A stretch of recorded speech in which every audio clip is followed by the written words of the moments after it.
सिवान पूरा हिलता, पटना छपरा में मजा नहीं मिलता। सही कहली, अब इन तो के खुराकी ना मिलल। आरा बक्सर सिवान पूरा हिलता, पटना छपरा में मजा नहीं मिलता। गोइनी बक्सर और अरिया कोई दर्द भगाया न साला।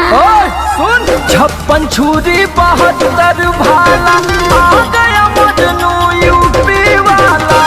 आज खुलेगा तेरा ताला, आ गया मजनू यूपी वाला। भागते हो कि नहीं यहाँ से?